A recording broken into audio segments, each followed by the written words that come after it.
Hey, what's going on, everybody? Nick here, back with another lockdown fly tying video. This will be episode number 18, I believe. We here in Washington State got some good news yesterday. The state had shut down fishing. I think it's been, I don't know, a month or so now, where there's been zero fishing in Washington State. And yesterday afternoon, the governor announced that they're going to start lifting that. Starting on May 5th, a lot of fishing opportunities are going to open back up. Not all of them, but it's a good step. It's kind of a complicated issue, I would imagine, so I'm not going to complain too much. Basically, I can't start guiding again just yet, or doing charters out on the ocean, but I can at least go fishing and get some of these patterns wet and just at least blow off some steam and some stress and get out on the water. So I'm pretty stoked about that. So today I am going to be tying up a fly that I fish for chum salmon. I had meant to do a video for this back in the fall. I did a video for the tricolored turd, and in that video I had mentioned that I was going to do another video for this pattern, and I never got around to it.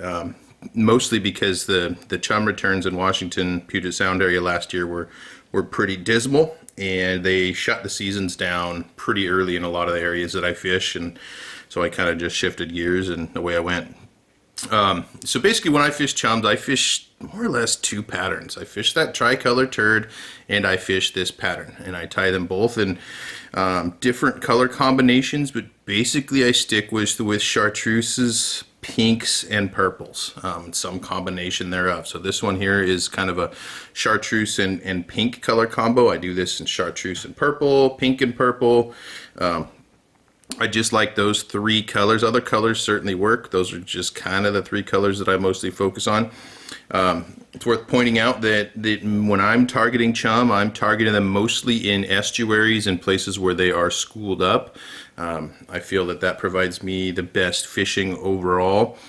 So I'm not necessarily like out in open water blind casting or just in areas where some fish are moving through. I like to target these areas where fish are kind of stacked up.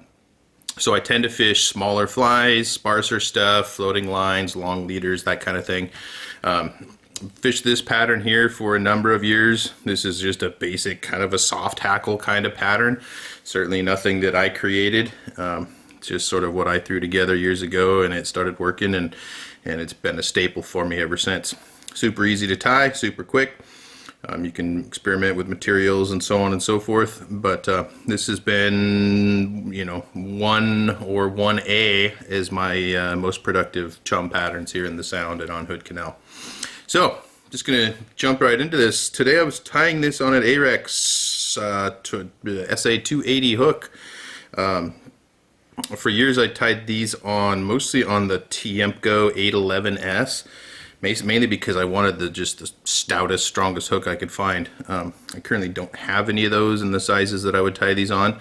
And these SA280 hooks are new since last chum season, so I actually haven't had a chance to throw any of these to chum. But I like them. They're pretty short shank, nice wide gap, and they're very, very sharp and very, very strong. Strong is probably the key thing with chum. Those fish, they fight extremely hard. They will bend out a light wire hook very easily. So I don't mess around with that. I just go with something pretty beefy. So I'm going to tie this with some Vivus 10-aught thread, and to get started I'm just going to lay down a thread base. This fly is super easy. It's part of why I chose it this morning. I'm feeling a little bit lazy, to be perfectly honest. I am pretty excited that there's an end in sight for being able to fish, but I don't know. I stayed up rather late last night, couldn't sleep, and I'm just kind of blah this morning. So I'm doing an easy one. So first material is some chartreuse mini flat braid.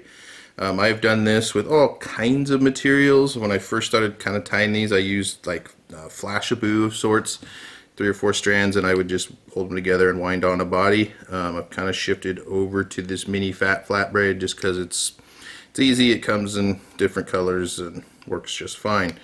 So I'm going to tie this just about to the bend of the hook.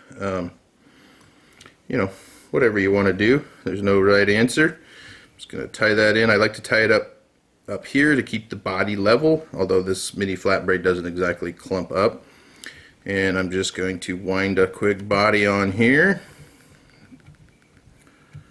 This is, like I said, I like sparse, pretty simple flies. We'll go right there. Don't want to go too far because I have two other materials that I am going to be tying with here. One thing I do like to do is I put some UV resin on this. These chums that we target here in the Sound, they're pretty toothy. They will chew these things up pretty quickly. So I just put a little bit of UV resin. You could certainly use Sally Hansen's or head cement or whatever kind of glue you wanted, or you could just go without it too. Makes no difference to me. A lot of people think green chartreuse when fishing for chums, and there's certainly an element of truth to that. However, it is definitely not the only color combos that work. Pinks and purples are fantastic, and combinations thereof. Next up, just taking some chartreuse ice dub. Dub some directly onto my thread. Probably going to need a little bit more than this, but we'll see.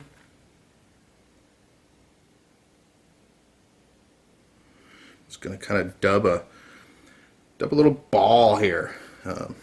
It's kind of just, I don't know what purpose it serves. It provides a little bit of a support, I think, for the hackle that's going to come next, and it's just a way to add in a little more color, a little more I don't know, texture, whatever. It's just the way I've been doing it for quite a few years.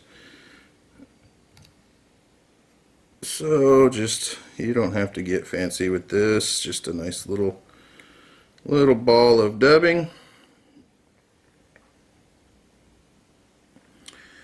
Then I'm gonna go for the hackle. I'm using some guinea hackle. This is Spirit River UV strong large guinea in a hot pink. You could use basically whatever hackle you feel like. I've always really liked the looks of this guinea. It just looks kind of unique and cool colors and stuff, so I've been using it for a lot of years and I don't really need to change, I guess. I'm going to tie this in by the tip, so I'm just taking these fibers and kind of making myself a little tie-in point there. Yeah, that's beautiful. Tie that in right there in front of the dubbing. Trim off this excess. Then I'm going to grab my hackle pliers because this is a kind of a short feather. Sometimes I use them, sometimes I don't, and I'm just going to wind this, and I'm going to kind of try to stroke the fibers back a little bit with each wrap. Don't worry, you see these ones that are kind of sticking out facing forward. It's not a big deal. We will fix that at the end. And I'm just going to do, you know, 3 wraps maybe. This feather is short enough that that's all I can get. Whatever looks good to your eye as far as the fullness of the hackle. There's really no right answer. I do occasionally tie these with a bead. See, I got a little bit of fluffy part on this one. That's all right. But in general, I don't usually put weight on these, just because I like to. Well, I am fishing usually in super shallow water. You know, less than 4 feet certainly. Sometimes less than 2 feet. And then I'll just clean up that head a little bit and whip finish. I have, like I said, I do occasionally put a bead. I've put a few wraps of lead on these in the past, but I find just the weight of the hook is plenty. I like to fish chums really slow for the most part, so no weight on there allows me to do that a little bit easier. And that's all there is to it. I can see that this feather that I chose, I don't know how well you can see it on the camera, but that last wrap I got a decent amount of that webbiness in there. I don't think that matters one lick, so I'm not going to worry about it. So that's it. Super easy, just as simple as it gets, which is right up my alley. Very effective when targeting schools of chum. I have caught a fair amount of sea run cutthroat with these. I don't recall. Actually, yes, I did catch a coho on one of these ones. Actually, a really nice coho that was in with a bunch of chum one day. But primarily, if I've got this pattern on, I'm targeting chum. So hopefully this 2020 season of chum will be better than 2019. 2019 was very disappointing. Really hope that turns around, because chum is one of my favorite fish to target with the fly rod. I've always had a soft spot for chum. So there you go. Give this one a shot. Add a few to your box. Do some different colors. Mess around with it. If they work for you, love to hear about it. And thanks for watching.